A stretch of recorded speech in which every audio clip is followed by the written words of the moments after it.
princípio, Deus criou os céus e a terra. E a terra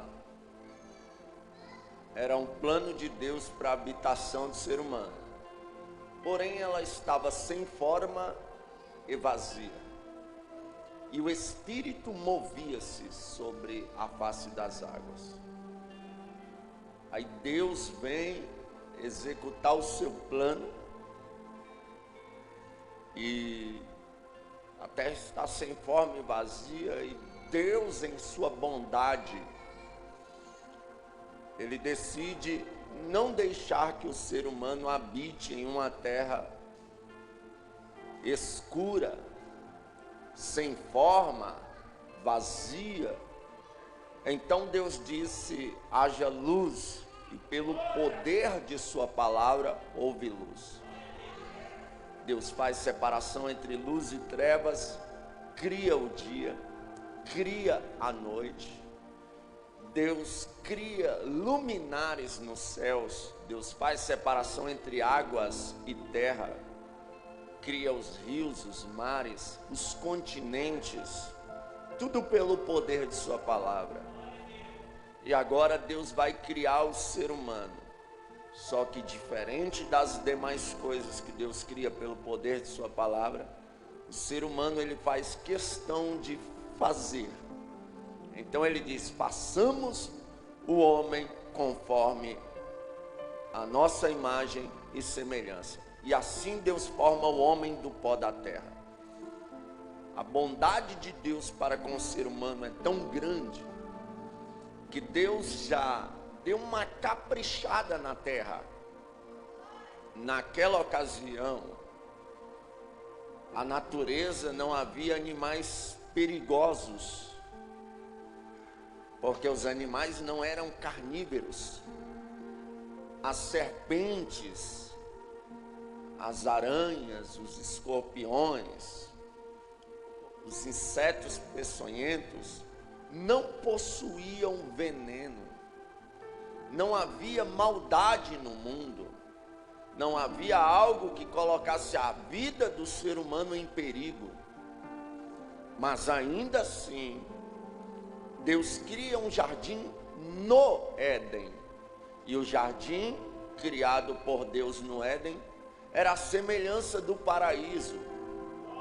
E tinham duas árvores plantadas lá: a árvore do conhecimento do bem e do mal, conhecida como a árvore da morte, e estava plantada também ali no meio a árvore da vida. Deus forma o homem do pó da terra. A bondade de Deus é tão boa que Ele faz o homem dormir e forma a mulher. Talvez se o homem tivesse acordado, diria: não, Deus, não faça isso não. Estou brincando. O que seria de nós homens sem as mulheres, né? Deus cria o homem, forma o homem do pó da terra, cria a mulher de sua costela e põe os dois no Éden. E a única coisa que Deus estabelece é um limite. Eles podiam fazer o que quisessem, comer do que quisessem, mas Deus disse: da árvore do discernimento do bem e do mal, dessa não comam, porque se comerem, certamente morrerão. Essa ordem é dada a Adão. Adão comunica com certeza essa situação com Eva. E um dia a serpente se aproxima e começa a dizer: não foi assim, assim, assim que Deus disse? A serpente não tinha ideia do limite que Deus impora. A serpente não sabia do limite que Deus tinha dado a Adão. Mas ela aproveita uma ocasião em que a mulher está sozinha e joga um verde. Não foi assim, assim, assim que Deus disse? Aí Eva, foi dito aqui, quem fala muito, erra muito. Quem fala pouco, erra pouco. E Eva não vigia. Não foi assim que Deus disse, não. Deus disse que se a gente comer ou tocar do fruto da árvore do discernimento do bem e do mal, morreremos. Aí a serpente aproveita a situação. Agora que ela sabe da situação, ela diz: não, vocês não vão morrer não. Vocês serão como Deus. Saberão de tudo. Terão ciência de tudo. E aquilo lhe enche o coração. Querer poder é um perigo. E tem sido o fracasso de muitos. Aí Eva come da fruta, pega, leva para Adão ver, é agradável aos olhos de Adão, Adão come e ambos pecam contra Deus e os seus olhos carnais se abrem. A terra sofre uma transformação após o pecado. Quando Deus desce, Adão e Eva fugiram com vergonha de Deus. Como seus olhos carnais se abriram, agora ambos percebem que estão nus. Pega uma folhinha de figo, faz uma roupinha tipo roupa de índio, se cobre ali e foge de Deus. Aí Deus vem e vai atrás deles. Porque quando o ser humano peca, a primeira coisa que o inimigo que tenta o ser humano a pecar faz é fazer com que essa pessoa se envergonhe de Deus e das coisas de Deus. Quando alguém erra, fica com vergonha dos crentes. Quando alguém erra, fica com vergonha dos amigos crentes. Quando alguém erra, fica com vergonha de ir à igreja. Mas não pode ser assim. Todos nós estamos taxados a errar. E se nós errarmos, aí é que nós devemos procurar Deus e pessoas de Deus mesmo, para a gente nos fortalecermos na fé. Aí Deus vai atrás deles, porque Deus não desiste do ser humano porque ele erra. Aleluia, Deus perdoa eles, mas vem as consequências. Primeira delas, são expulsos do Éden. Segundo, Deus vai dar um castigo a Adão. Maldita será a terra por sua causa. Espinhos e abrolhos lhe produzirão. Os animais agora viram animais selvagens. As plantas que eram todas mansas, agora passam a produzir figueiras bravas e outras plantas bravas, plantas venenosas, plantas com espinhos, e a terra era maldita por causa do pecado de Adão, né? A maldição entra na terra e a morte agora consegue matar, porque o aguilhão dela é o pecado. E se o homem não peca, não morre. Jesus só morreu porque assumiu o meu pecado e o seu pecado naquela cruz. Senão não teria morrido. Então o aguilhão da morte é o pecado. Agora a morte vai poder matar. Quando se prolifera, aumenta o pecado do ser humano, diminui a idade do ser humano. Nós vamos ver que os homens como Matusalém viviam mais de 900 anos. Por que é que hoje ninguém vive tanto? Por causa do aumento do pecado. Aleluia, o salmista chega a dizer que alguns por sua robustez chegam aos 70 anos. Passa disso é canseiro e enfado.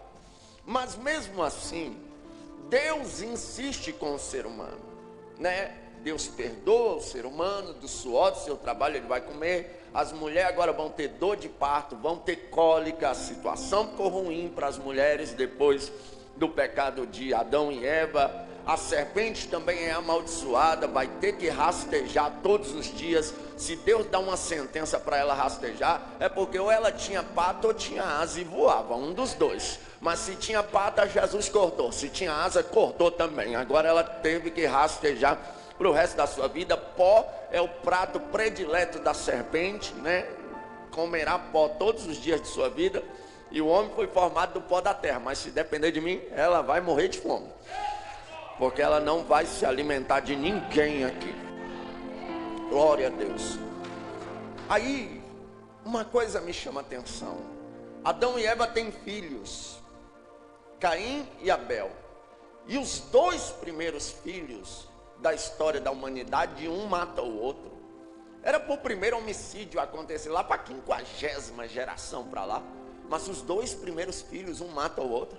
Para você ver como a natureza do ser humano é inclinada para o mal. Tinham plantadas no Éden a árvore da vida e a árvore da morte. Deus proibiu eles de comer da árvore da vida? Não. Deus proibiu de comerem da árvore do discernimento do bem e do mal, da árvore da morte. E eles comem daquilo que era proibido. Se comem da árvore da vida, estavam vivos até hoje. Mas preferiram a morte, a desobediência, o pecado. E por isso a maldade entra no mundo. Se os 2 filhos, um mata o outro, Deus tem misericórdia, ele gera mais um filho. Sete é o filho da aliança. E Sete, ele foi tão importante que os seus descendentes eram conhecidos como os filhos de Deus. Da geração de Sete veio Enos, e o nome de Deus passou a ser invocado, passou a ser adorado. Da geração de Enos veio Enoque. Enoque andou com Deus e Deus o tomou para si. Da geração de Enoque veio Noé. Noé também andou com Deus e sobreviveu a um dilúvio. Aleluia. O dilúvio veio pelo aumento do pecado. O pecado do povo subiu às narinas de Deus. E Deus então ordena que Noé construa uma arca. Noé passa aproximadamente 120 anos construindo um barco gigantesco. Em um período até os dias de Noé, me entenda. Falar que Noé, que alguém chamou Noé de louco, e que aquela geração era doida por chamar Noé de louco, mas na verdade não é bem assim. Porque até os dias de Noé nunca havia caído um pingo de água do céu. O que molhava as plantas era o orvalho da terra. Nunca ninguém tinha visto chuva na vida. E de repente alguém começa a construir um barco, começa a dizer ao povo que se arrependam, porque vai cair um dilúvio. As pessoas tinham Noé como doido, louco, mas Noé mantém o propósito. Porque obedecer a Deus é loucura para quem é carnal, mas é salvação para quem é espiritual. Deus manda o dilúvio, salva Noé, pensando Deus, agora sim, uma geração que vai me obedecer, que não vai errar, que vai pecar, vai prosseguir. Apesar que Deus sabe de tudo, Deus sabia já que o povo ia errar novamente. Mas Deus, não, eu creio uma esperança para a humanidade. Mas Noé sai da arca, planta uma vinha, faz um vinho da sua vinha, quando frutifica, bebe, se embriaga e tira a roupa. E o seu filho vê ele sem roupa. E a Bíblia diz que no outro dia, ele fica sabendo que o seu filho Cã viu ele sem roupa, e ele amaldiçoa o filho. Ele é o patriarca, ele tem autoridade nos lábios para abençoar as gerações futuras e amaldiçoar as gerações futuras. Ele vai amaldiçoar o filho, que na verdade ele amaldiçoou o neto, né? Que é a descendência do filho, Canaã. Ele libera uma palavra de maldição futura. Agora ele está fazendo isso por um problema que ele causou. Foi ele que bebeu muito. Foi ele que fez striptease na frente do filho. Foi ele que causou aquela situação. E agora ele está amaldiçoando o seu filho. E para mim, para você estar aqui, os filhos de Sem, os filhos de Jafé, têm que se relacionar entre eles, os filhos de Cã, Sem e Jafé. Só que a geração de Cã, de Canaã, é amaldiçoada. E a maldição, mais uma vez, entra no mundo. O homem peca tanto, que mais uma vez incomoda Deus.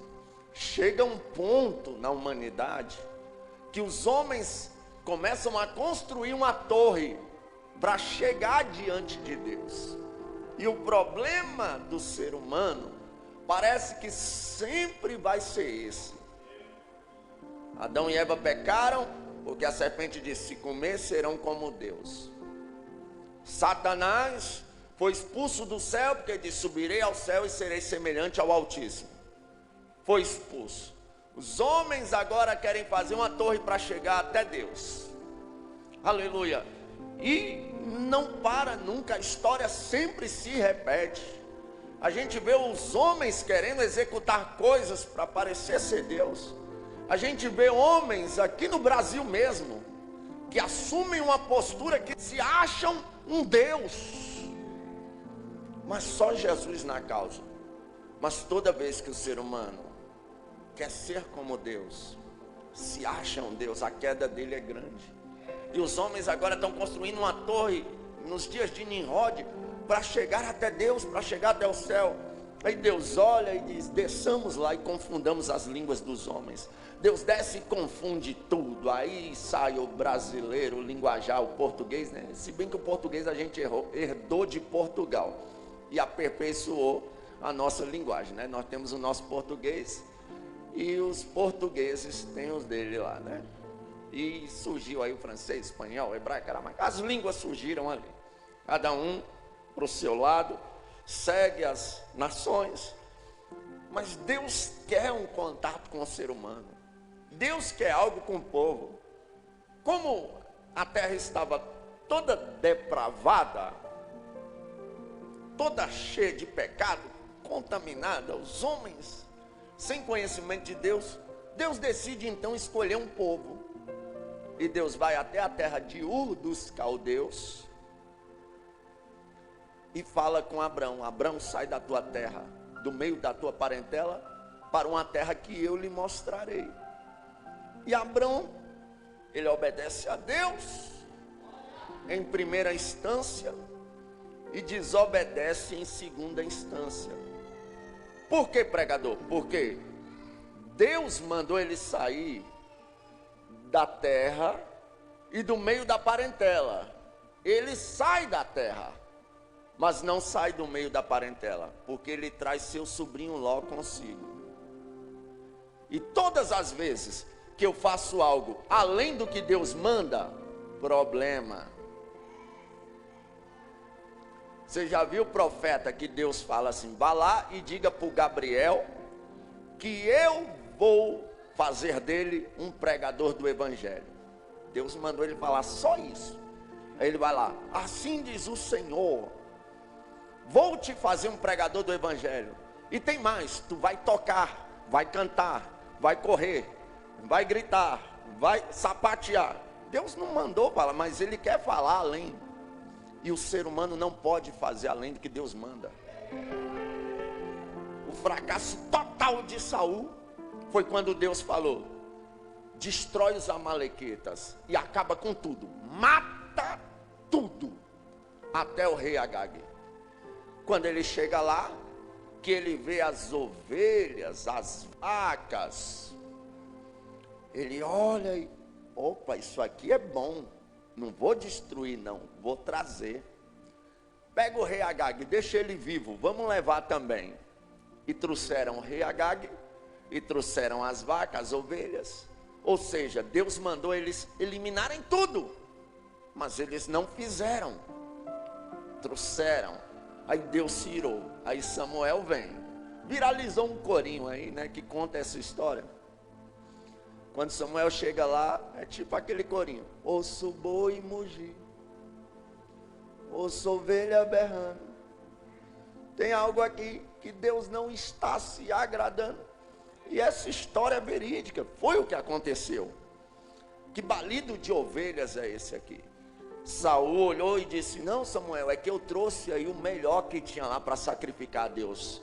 Aí Samuel fica indignado na ira de Deus: porventura Deus prefere agora sacrifício do que obediência? Aleluia, porque sacrifício sem obediência é sacrifício de tolo. Primeiro é obedecer, faça aquilo que Deus te mandou, não faça mais e nem faça menos, faça exatamente aquilo que Ele te mandou executar. Aí o que acontece? Olha só, a Bíblia Sagrada diz que Abraão sai da sua terra, traz a sua parentela consigo, que vai lhe gerar um problema lá na frente. Eles têm que se separar, porque os pastores de Ló brigam com os pastores de Abraão, então eles se separam. Todo mundo conhece a história, mas não é disso que eu quero falar. Quero falar da promessa que Deus fez a Abraão. Olha, Abraão, tu serás pai de uma grande nação, só que a tua descendência vai peregrinar em uma terra estranha durante 400 anos, e depois eu lhes tirarei e trarei para a terra de Canaã, a terra que mana leite e mel. E a promessa que estava sobre Abraão é estendida a Isaque, de Isaque é estendida a Jacó. Jacó vira Israel e vai dar continuidade ao plano de Deus. E a Bíblia diz que agora José vai parar na terra do Egito. A fome vem após a interpretação do sonho. José vira governador do Egito. A família de José vem para o Egito, convidado com honra, porque Faraó disse a José: somente no trono tu serás maior do que eu. Pense, José era uma representação do rei do Egito aonde ele passasse. Ele era o maior abaixo de Faraó em toda a terra. Então, quando ele traz sua família, a família é bem recebida no Egito. A família é bem instalada. E ali, os filhos de Israel, juntamente com os filhos de José, Efraim e Manassés, formam as 12 tribos de Israel. Uma coisa de Deus, um projeto de Deus, ali no Egito. Passa 100 anos, passa 200 anos, passa 300 anos, e um faraó se levanta que não conhecia José e nem a sua história. Mas espera aí, pregador, não passaram a história de José de geração para geração? É porque assim como em alguns reinos, famílias governam.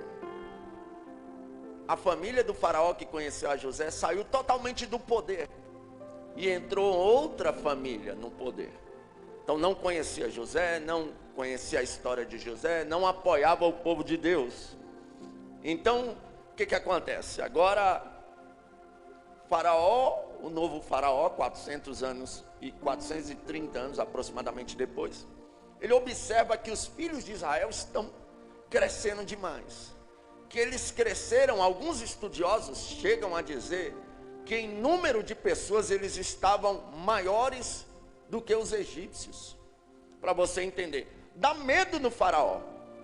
Faraó, o maior medo dele é vir uma guerra com algum inimigo de fora e os hebreus se rebelarem, se unir aos inimigos e lutarem para destruir o Egito. Então ele dá uma ordem, vendo que o povo está crescendo, ele entra em desespero. A primeira ordem é que agora eles não são mais cidadãos comuns, agora são escravos. Mas sendo escravos, não param de crescer. Segunda ordem, dobra a carga de serviço deles, porque eles vão trabalhar demais, vão cansar. Quando chegar em casa cansado, não vão namorar, e se não namora, não faz menino. Mas Faraó não conhece o povo de Deus. Uma das especialidades do povo de Deus é namorar e fazer menino. Até porque a ordenância de Deus, não afaste um do outro, isso aí para casal, tá? A não ser por consentimento mútuo para vos aplicardes em oração. Então crente faz filho porque namora. Graças a Deus que hoje tem uns métodos aí. Senão tinha menino demais na face da terra. Mas olha só, o que acontece? Não param de crescer. Faraó está desesperado, querendo parar o crescimento de todo jeito. Chama as parteiras das hebreias, Sifra e Puá, e dá uma ordem a elas: olha, todo menino macho que nascer, vocês matam. A Bíblia diz que as parteiras, temendo a Deus, não fazem isso. E elas são abençoadas por isso. Quem teme a Deus é abençoado. Aí o tempo passa, o povo continua crescendo. Aí a Bíblia diz que Faraó chama as parteiras: eu não mandei vocês matar os meninos, eles continuam nascendo e crescendo. Aí a Bíblia Sagrada diz que, aleluia, louvado seja Deus, elas dão uma desculpa lá assim: não, é que as hebreias não são como as egípcias. Quando a gente chega lá para fazer o parto, elas já pariram. Elas não são como as egípcias. Aí Faraó está indignado. Ele não aceita o crescimento. Porque infelizmente tem gente que é assim: aceita você crescer até o nível dele. Se você crescer mais um pouquinho, ele não aceita. Vai te perseguir. Começa a falar: olha aí fulano, depois que está de carro, ficou soberbo. Depois que está de casa nova, ficou soberbo. Depois que está ganhando mais, ficou soberbo. Não, não ficou soberbo. É você que não aguenta ver ele ser abençoado. Mas alguém aguentando ou não, Deus vai abençoar e ponto final. Aí Faraó agora dá uma ordem de execução satânica, diabólica. O sangue de Jesus tem poder. Dá nem para pensar nisso. Porque eu tenho 2 filhos em casa. Ele ordena que matem a fio da espada todos os meninos machos de 2 anos para baixo. Acontece o primeiro infanticídio da história. Aí vem um casal da tribo de Levi, Joquebede e Anrão, e eles têm um filho. Escondem por 3 meses. Não podendo mais esconder, Joquebede pega uma cestinha, betuma uma cestinha para não entrar água, coloca Moisés dentro e põe nas margens do rio Nilo. Rio Nilo cheio de leviatãs, crocodilos, que em uma bocada só engoliriam Moisés com cesto e tudo. Mas Moisés era profeta. E profeta, crocodilo não engole, leão não engole, o fogo não queima. Aleluia. Orebacala chorebaia sério. Aleluia. Moisés vai descendo provavelmente no rio e chega no ambiente onde as filhas de Faraó estão se lavando, tomando banho. A filha de Faraó e suas moças. E o menino começa a chorar. Aí ela dá uma ordem para que uma de suas moças traga a criança. Traz. Flávio Josefo vai dizer que o menino Moisés era tão lindo que ninguém conseguia passar os olhos sobre ele e não parar para admirar sua beleza por minutos. De tamanha beleza, a formosura que era o menino. E quando a filha de Faraó vê um menino, ela se apaixona imediatamente. É amor à primeira vista, ela fica encantada e ela decide criar um menino. Uma coisa que Josefo também diz, interessante, não fere nenhum texto bíblico, é só uma história que complementa, e Josefo é um historiador bem confiável. Eu nem gosto muito de citar história não, eu gosto de ir mais com a Bíblia completa, para mim não cometer agravos, mas isso não fere. Ele vai dizer que naquela ocasião uma egípcia é chamada para amamentar um menino, só que o menino rejeita o leite da egípcia. Então Miriam, que estava ali próxima, observando o menino, se aproxima e diz: minha senhora, esse menino é hebreu, e hebreu não se alimenta de egípcia, só de hebreia. Aí a filha de Faraó: você conhece alguma hebreia que está amamentando? Porque eu vou dar um salário para ela cuidar da criança. Oh glória. Aí eu imagino Miriam correndo e chegando na porta da casa e gritando: ô Joquebede, Moisés não vai morrer. Ô glória. Imagine Joquebede saindo. Aleluia. O que foi, menina? Venha, mamãe. Bora, Moisés está com fome. Como assim Moisés está com fome? O que aconteceu? Mamãe, você não vai acreditar. Deus é Deus. Você vai ganhar um salário e proteção real para cuidar de Moisés. A ordem era para que todos os meninos morressem. Aleluia. A ordem era geral, mas Joquebede está ganhando salário para cuidar do seu próprio filho, e proteção. Nem um soldado de Faraó vai poder matar a criança. Eu amo Deus, porque Deus gosta de trabalhar na contramão do mundo para honrar o crente. Um exemplo: a economia está um caos, mas o crente vai prosperar, porque Deus vai honrar ele. Oh glória! Deus não depende da situação que o mundo está vivendo para honrar o crente. Pode estar tudo desabando, quando Ele quer honrar, Ele honra. Quando Ele quer fazer, Ele faz. Poderá o Senhor preparar uma mesa no deserto? Pode sim, e Ele fará. Quem acredita? Aleluia, glória a Deus. Moisés, depois que desmama, vai para o palácio, e ali ele fica 40 anos de sua vida, e ele começa a passear no meio dos hebreus, para entender melhor o seu povo, o seu sangue. E ele dá de cara com um egípcio agredindo um hebreu. Moisés parte para cima do egípcio, fere o egípcio, só que ele não dá sorte, o egípcio morre. Ele foge, sai dali, volta. Agora ele não vê um egípcio agredindo um hebreu, ele vê um hebreu brigando com um hebreu e vai apartar a briga. Aí os hebreus: tu quer matar a gente como tu matou o egípcio? A palavra de Moisés foi incrível. Certamente esse negócio foi descoberto. Nada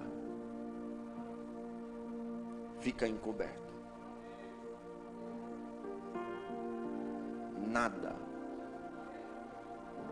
Aleluia. Oh glória. Ele foge, vai para o deserto de Padã Arã, e ali ele encontra sua esposa Zípora, se casa, habita ali nas terras de seu sogro Reuel. O tempo passa, Moisés está pastoreando. 40 anos novamente se passam. Moisés está com 80 anos. Ele observa nas proximidades do Monte Sinai uma sarça pegando fogo. Era comum sarça pegar fogo naquela região, mas o que não era comum era ela queimar e não ser consumida. Moisés se aproxima e ele ouve uma voz, a mesma que disse a Abraão: tire a sandália dos seus pés, porque o lugar que tu estás é terra santa. Deus fala isso para Abraão, agora fala isso para Moisés, e futuramente fala isso para Josué. Ambos agora têm os pés no chão. Tem muito crente com grande chamada, só não cumpre ela porque não tem os pés no chão. Aleluia, não consegue ficar parado num lugar. Um dia ele está numa igreja, outro dia ele está em outra. Um dia ele crê numa doutrina, outro dia ele crê em outra. Um dia ele crê num negócio, outro dia ele crê em outro. Não tem os pés no chão. Tem grande chamada, prega demais, canta demais. Talvez tenha autoridade para pastorear, talvez tenha autoridade para cantar, tem autoridade para isso e isso. Seriam excelentes ministérios se tivessem os pés no chão. Mas como agem como meninos espirituais, não aceitam ser subordinados a uma liderança, não aceitam ficar debaixo da autoridade de alguém, não aceita ser marido de uma mulher só, tem que ficar casando, divorciando, separando. Não aceita ser esposa de um homem só, tem que ficar casando, separando. Irmão, porque tá cheio de homem aí, de gravatinha, bonitinho, obreirinho, mas abandonou a mulher. Jesus precisa pegar essa corja, aleluia, que quando a mulher comia ovo com ele, ele estava lá. Quando a mulher passava dificuldade com ele, ele estava lá. Agora que está todo bonitinho, abandona a família. O sangue de Jesus Cristo tem poder. Deus procura homem. Irmão, se eu não sou leal à minha família, eu serei leal a Deus. Então, obreiros de Deus precisam ter os pés no chão. Eu sei que existem ocasiões como morte, traição, violência doméstica, que a Bíblia permite o divórcio. Mas passou daí, não quero mais, não amo mais. Vai orar para Deus restaurar o amor. Irmão, separação sem causa, se casar de novo, está assinando a assinatura da partida para o inferno. Porque os adúlteros não herdarão o reino de Deus. E quem larga a mulher, a não ser por traição, violência doméstica, ou se o cônjuge não é crente, a Bíblia diz que se o cônjuge não é crente, e um dos dois assume a fé, e ele começa a dizer, olha, você escolhe ou a fé em Jesus Cristo, ou eu, os dois não dá, senão vou te abandonar. Aí o incrédulo abandona, a Bíblia diz que este está livre de jugo. Nesse caso aí, agora os dois na igreja, não gostam mais, não amam mais, discutimos, não dá mais, ele tem um gênero muito forte, eu também cansei, abusei, não aguento ouvir a voz dele, problema é seu. Brigou com mãe, brigou com pai, passou por cima de tudo para casar porque estava morrendo de amor, agora não ama mais, vai ter que se especializar naquele hino da Bíblia, levarei eu também minha cruz, até por uma coroa trocar. Aleluia. Então, para você, fique esperto. Você jovem aí, ore. E ore, e ore mais um pouquinho. Porque casamento para crente é um só. Aleluia. Eu não quero falar sobre isso não, mas se Jesus me chamou a atenção para isso, é porque alguém precisa ouvir. Aleluia. Aí o que acontece? Olha só, tem que ter os pés no chão para exercer grandes chamadas. Aí Deus agora diz a Moisés, vá até Faraó e arranque o meu povo de lá. E quem tem chamada, foge dela. Quem não tem, quer ela. Aleluia. Quando você vê alguém, me unge, eu quero ser bispo, apóstolo, arcebispo, papa, não tem chamada. Quem tem chamada está sempre inventando desculpa. Não passo de uma criança, sou pesado de língua, sou o menor da minha casa, não sei ler, não tenho família influente. Aí Jesus, é esses mesmo, não tem capacidade, mas eu capacito.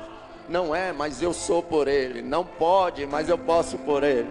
Aleluia. Eu achei tão engraçado ontem um comentário em um vídeo meu. Aleluia. Alguém foi lá e comentou bem assim. Eu imagino Deus olhando lá de cima e dizendo, isso é um louco. Eu não sou de responder comentários de haters, mas esse eu não aguentei. Eu fui lá e falei, é aí que a Bíblia entra dizendo que Deus usa as coisas loucas deste mundo para confundir as sábias. Oh glória, aleluia. Aí Moisés questiona, tenta de tudo, não sei falar, sou pesado de língua, não vou dar conta. Não, se esse é o problema, Arão vai falar por ti. Bora, vá. E qual vai ser o sinal? Como é que vai? Solta esse cajado no chão.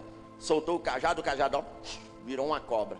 Agora pega de volta, porque se soltar o cajado vira cobra. O cajado tem que estar na mão do dono.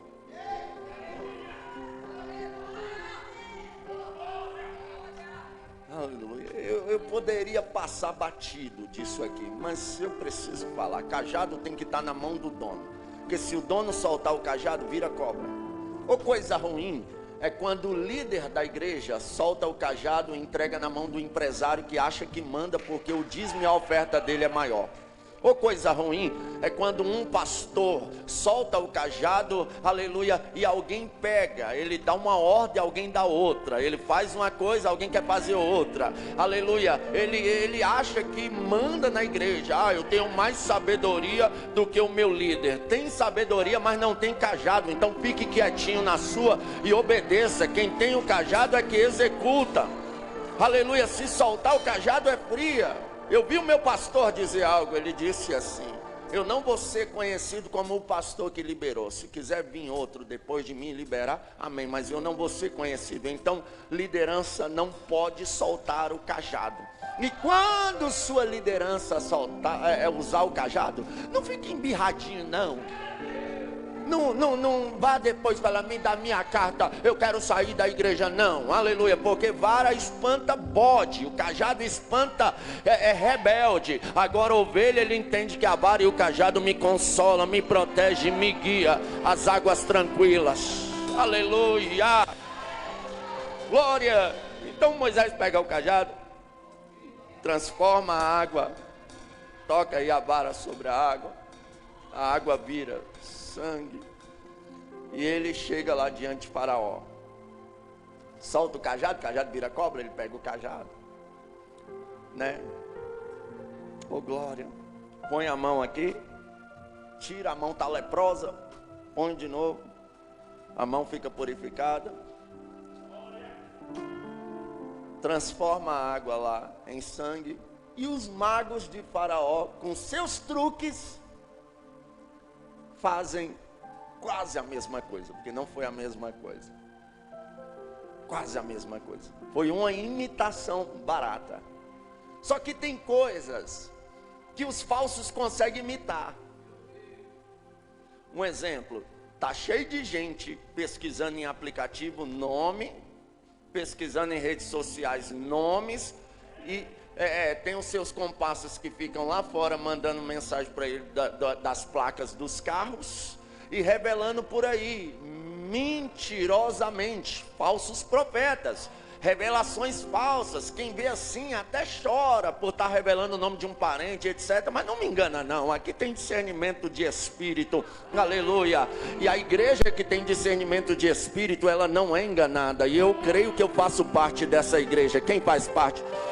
Aleluia. Eles até imitam. Quando você vê esses caras derramando azeite na barriga dos outros, esfregando, dizendo que está tirando pedra, está tirando agulha, não vá nessa onda não, aleluia. Isso aí são imitações baratas, é os caras dos truques, tá tudo na manga aqui, é os mágicos de plantão, os mágicos gospel, porque quando Deus quer fazer, aleluia, alguém pega na mão e diz levanta e anda, ele levanta. Alguém estende a mão, coloca o caroço para fora, o tumor desaparece, levanta, aleluia, louvado seja Deus. Os milagres de Deus, eles são diferenciados, aleluia. O que eu quero dizer é que os falsos conseguem imitar até um certo ponto, mas eu creio, aleluia, que a falsidade vai cair por terra, porque Deus vai começar a usar a igreja em milagres sobrenaturais que os falsos não conseguirão imitar, e os seus truques, as suas falcatruas cairão por terra.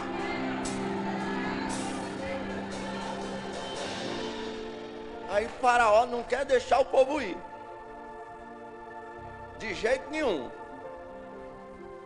Aí Deus começa as pragas, praga de mosca, praga de piolho, praga de rã, praga de trevas, e vai vindo praga, e ao todo são 10 pragas. Há quem diga que no Egito tinham 10 deuses que eram os mais potentes. Tinha vários deuses, mas 10 deles eram os mais famosos, inclusive Faraó, que se considerava o Horus vivo. E o povo cria tanto que ele era o Horus vivo, que as pessoas, os egípcios, não olhavam no rosto de Faraó com medo de morrerem queimados. Só olhava quando o Faraó autorizava. Faraó se considerava um deus. Aí Deus, primeiro os outros deuses foi fácil de resolver, os outros 9. Agora, o único Deus do Egito que era vivo era Faraó. Aí Deus vai mexer com a casa dele. Aleluia. Oh glória.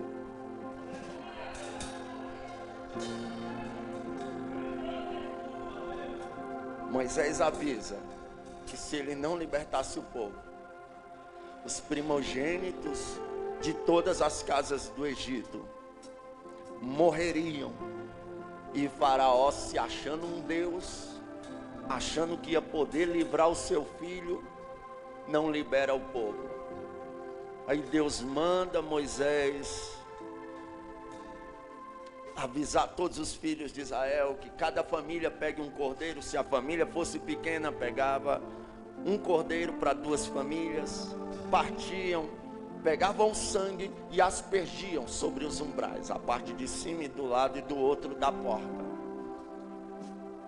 E Deus disse a Moisés: olha, manda eles, todos eles, os filhos de Israel, passar o sangue nas portas, porque eu passarei na terra do Egito. E há de ser que quando o destruidor for entrar, a porta que tiver a marca do sangue, eu irei adiante e não deixarei que o destruidor entre. Oh glória! E destrua tudo. A ordem, a sentença era para toda a terra do Egito. A sentença era para todas as casas entrarem de luto. Mas a ordem de Deus para os hebreus é que estes ungissem ali os umbrais das portas com o sangue do cordeiro. Então Deus se anteciparia quando o destruidor viesse e não deixasse ele entrar. Paulo disse que todos nós pecamos, destituídos fomos da glória de Deus. Se todos nós pecamos e destituídos fomos da glória de Deus, estávamos todos condenados à destruição eterna. Estávamos todos condenados ao castigo eterno. Aleluia! Mas Cristo, aleluia, o Cordeiro de Deus, oh glória, aleluia, a propiciação, o sacrifício genuíno, aleluia. Lembra quando Deus falou com Abraão: Abraão, traz lá, pega teu filho e sacrifica a mim. Abraão sobe. Isaac, quando está chegando lá na terra de Moriá, em uma das montanhas que Deus mandou sacrificar, Isaac pergunta: está aqui a lenha, está aqui o fogo, mas aonde está o cordeiro para o sacrifício? Abraão olha e diz: Deus proverá para si. Olha a resposta de Abraão: Deus proverá para si um cordeiro. Quando Abraão vai estender a mão sobre o menino, a Bíblia Sagrada diz que o anjo do Senhor brada: não toque no menino, não fira o menino. Agora eu vejo que tu acredita em mim, que tu crê em mim. Só que a Bíblia diz que a ordem do anjo é: olhe para o lado. Quando ele olha para o lado, tem lá, aleluia, um carneiro amarrado pelo chifre. Não tem lá um cordeiro. Aleluia, aleluia. O carneiro é o macho, a ovelha é a fêmea, e o cordeiro e a cordeira é o filhote dos dois. Não tem lá um cordeiro. A pergunta de Isaac foi: aonde está o cordeiro? A resposta de Abraão foi: Deus proverá para si um cordeiro. Mas lá naquele momento não apareceu um cordeiro, apareceu um carneiro. A pergunta era espiritual: aonde está o cordeiro? Aleluia. Passa-se anos e anos e anos e anos. João Batista está pregando, de repente ele para tudo e diz: eis aí o cordeiro, eis aí o cordeiro, eis aí o cordeiro. Aleluia. Deus proveu ou não proveu para si um cordeiro? Aí Jesus, o Cordeiro de Deus, vai à cruz. Meu retorno foi cortado aqui, se puder devolver. Aleluia. O Cordeiro de Deus vai à cruz, o seu sangue é derramado sobre a cruz. Aleluia. Aí Paulo vai dizer que a mensagem da cruz é um escândalo. Aleluia, oh glória. Que a mensagem da cruz é loucura para os que perecem, mas para os que creem é poder de Deus. O sangue derramado na cruz é o sangue que eu tenho que pedir para Deus aspergir. Aleluia, oh glória. Nas portas do meu coração Ele está dizendo: eis que estou à porta e bato. Se alguém abrir, eu entrarei, cearei com ele e ele comigo. Aleluia. Entenda, a mensagem da cruz, ela não pode deixar de ser pregada, porque é através do sangue derramado da cruz, oh glória, que outrora a sentença era para todos. Todos pecamos e fomos destituídos, mas quando o destruidor destruidor agora vem e encontra o sangue do Cordeiro, ele não destrói. E eu já quero liberar uma palavra profética. O destruidor pode até vir tentar destruir teu casamento, não vai, tem a marca do sangue. Pode até vir tentar destruir tua vida financeira, não vai, tem a marca do sangue. Pode até vir tentar destruir tua família, não vai, tem a marca do sangue. Pode até vir tentar destruir teu ministério, não vai, tem a marca do sangue. Pode até vir tentar destruir tua saúde, não vai, tem a marca do sangue. Pode até vir dar lá, vai.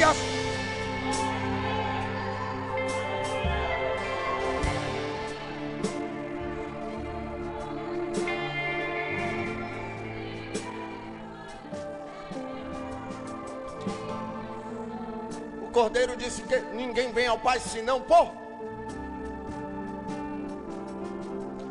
Só tem como ganharmos proteção do céu através de Cristo. Entendamos, o avivamento é Cristo. Oh glória.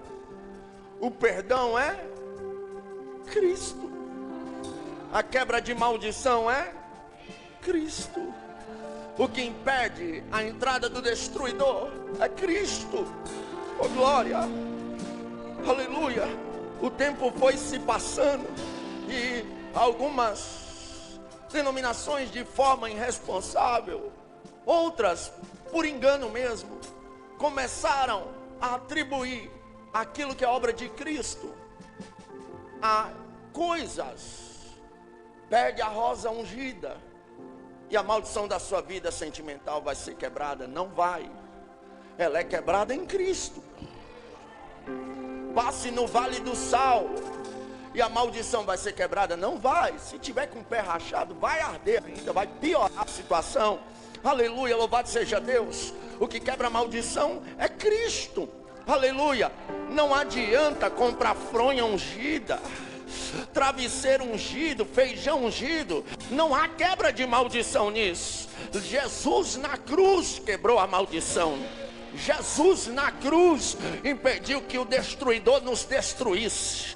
Jesus na cruz, aleluia, ele mudou a minha história, ele mudou a sua história, aleluia. A Bíblia diz que, aleluia, louvado seja Deus, aqueles que são de Deus, o maligno não lhes toca. E como é que eu sei que eu sou de Deus? Quando eu creio em Cristo, quando eu creio na mensagem da cruz, quando eu creio no sacrifício de Cristo. Não há outro caminho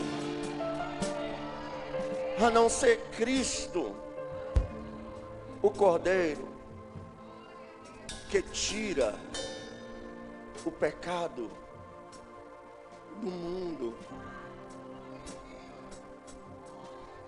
Sabe, caminho para encerrar. Quando Jesus disse: aquele que quiser vir após mim, negue-se a si mesmo, tome a cada dia a sua cruz e siga-me. O que é negar a si mesmo? É acreditar na palavra de salvação de Cristo, só que com a execução de negar a si.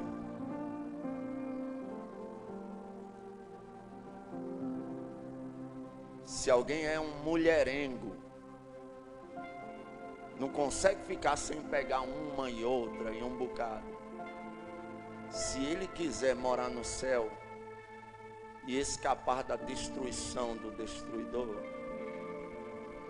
ele precisa negar essa vontade. Aleluia.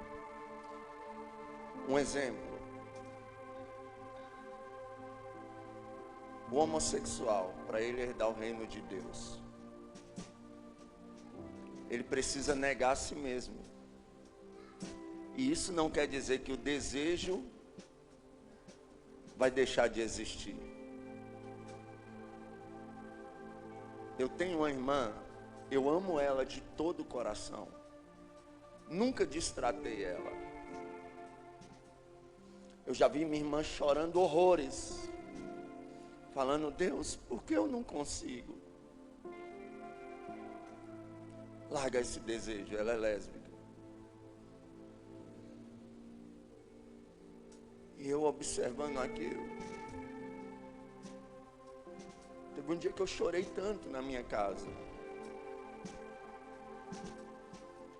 Porque eu sinto desejo para mulheres. Mas eu posso me casar com uma.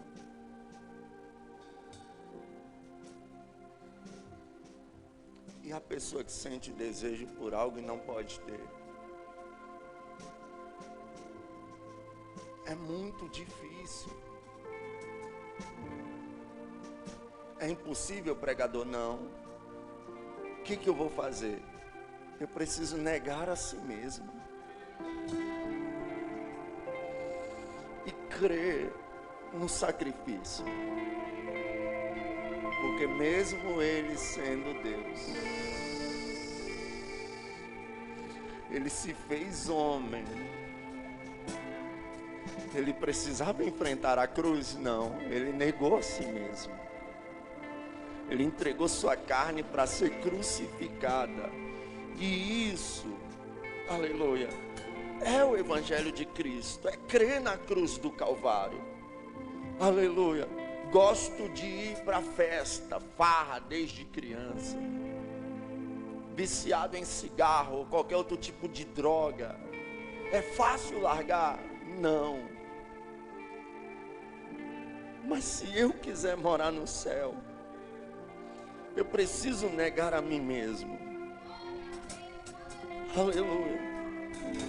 Se existe uma coisa que eu, Gabriel Bezerra, sinto falta, não sei se é porque eu sou nordestino, é do forró. Eu era forrozeiro.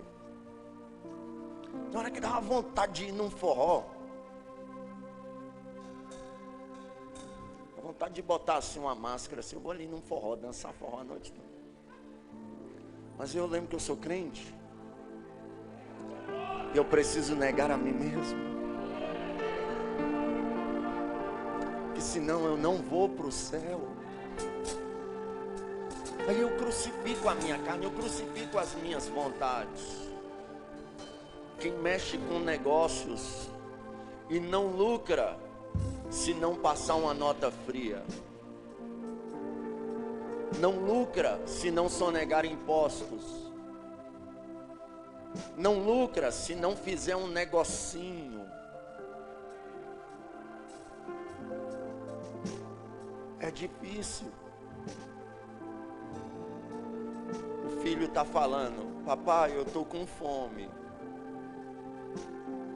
Numa das épocas mais difíceis financeiramente na minha vida. Nessa época, teve vezes que eu saí para pregar e quando eu voltei com fome, não tinha nem farinha no meu armário. Alguém chegou até mim e disse: Gabriel, tem um esquema ali. Você vai lá no aeroporto de tal cidade, você vai trazer uma mala de lá e você vai ganhar livre 120 mil. Eu passando uma dificuldade financeira terrível. Eu falei: o sangue de Jesus tem poder. Está repreendido. Aleluia. Porque aquilo que a nossa carne quer e é proibido, é agradável à carne. Satisfaz a carne. Mas também permite a entrada do destruidor. Mas também permite que nós sejamos destruídos no inferno. Aí de que vai adiantar a alegria dos prazeres momentâneos aqui e a eternidade, aonde o bicho não morre, o fogo não se apaga. Aleluia. E isso me causa nervos quando eu lembro desse texto. Eu vim até comentando com o pastor Marcos sobre esse texto. Porque tem moça que é bonitinha demais para servir a Deus. Tem moça que é tão linda que Satanás usa da beleza dela para ser um instrumento de sensualidade, um instrumento de destruição de casamento, um instrumento de destruição de sentimentos de rapazes. Da mesma sorte, alguns rapazes também formosos. Só que no dia do juízo, se não se arrependerem, serão lançados no lago de fogo.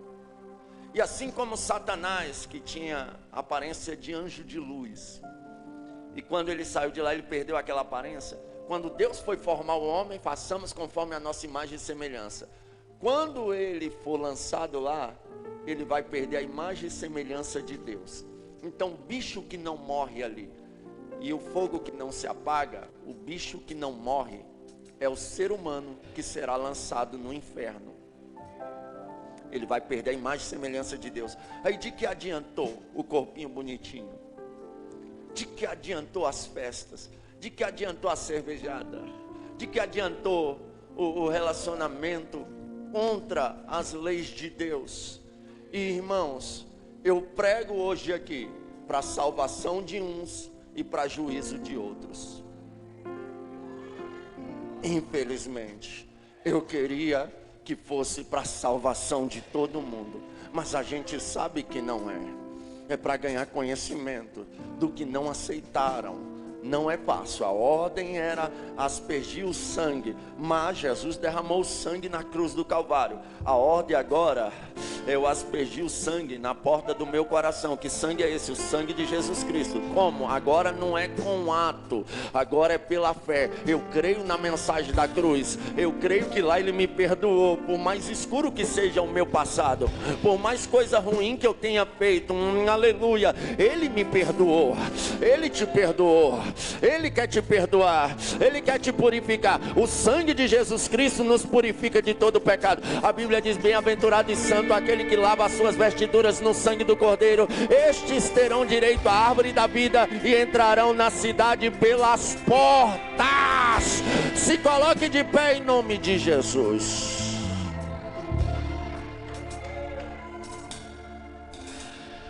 Se você crer na mensagem da cruz, se você aceitar o perdão da cruz, se você aceitar o sacrifício que Jesus fez na cruz, o Senhor irá diante de ti e o destruidor não vai te destruir.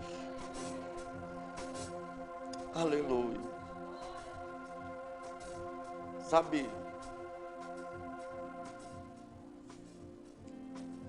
eu participei de um culto antes de ontem, que foi tanto poder de Deus,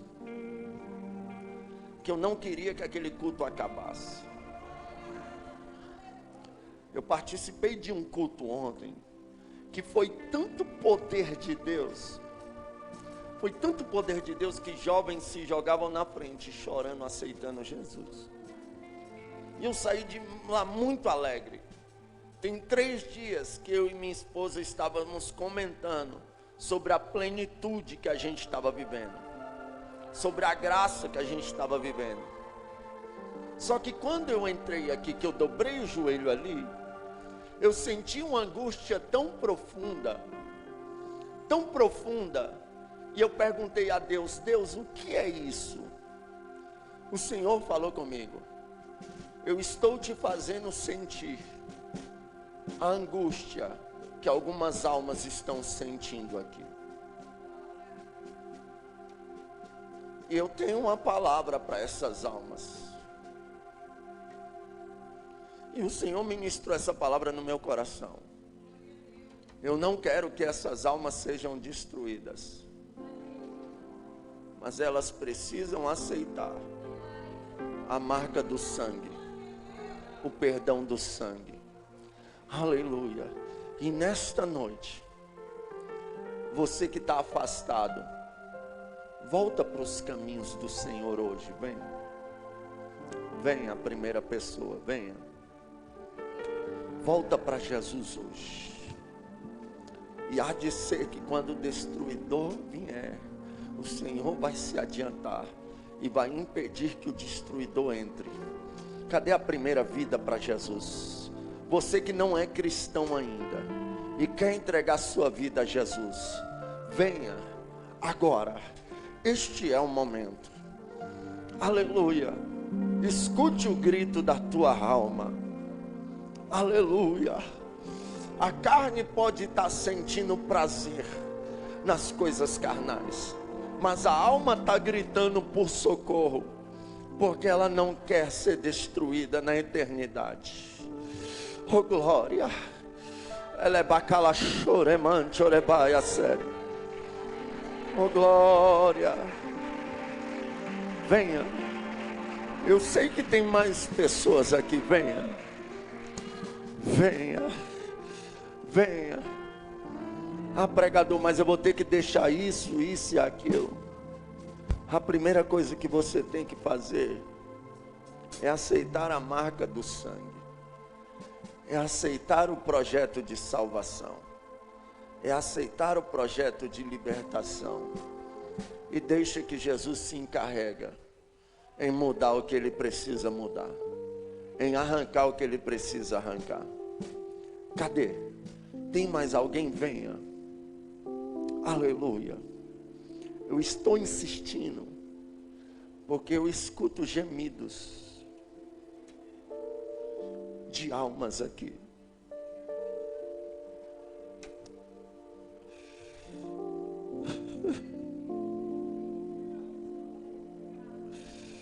Lemasia, ui, kelemaui. Oh glória. Vamos orar por ele. Deus, nós apresentamos, Pai, esse rapaz nas tuas mãos. A alegria no céu, Pai, quando um pecador se arrepende. Nós nos alegramos, Pai, pela vida desse rapaz.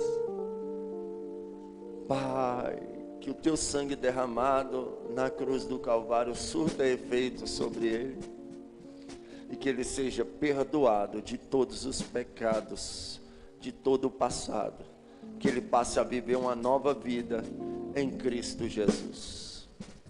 Guarda ele, que o nome dele esteja firme e forte no livro da vida, e que de maneira nenhuma seja arriscado. Pai, honra o teu filho e abençoa ele em nome de Jesus. Amém? Eu quero fazer uma oração e devolvo a oportunidade. Deus,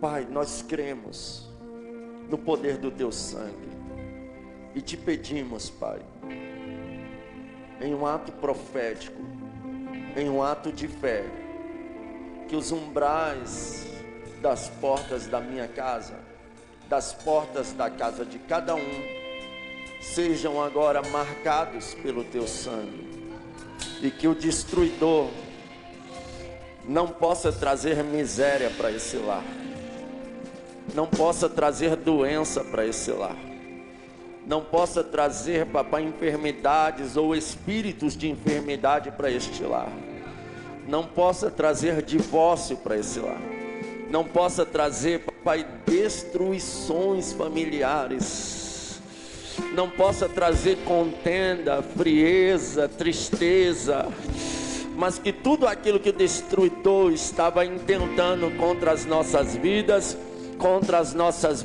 ele não pode, porque há poder no sangue de Jesus Cristo.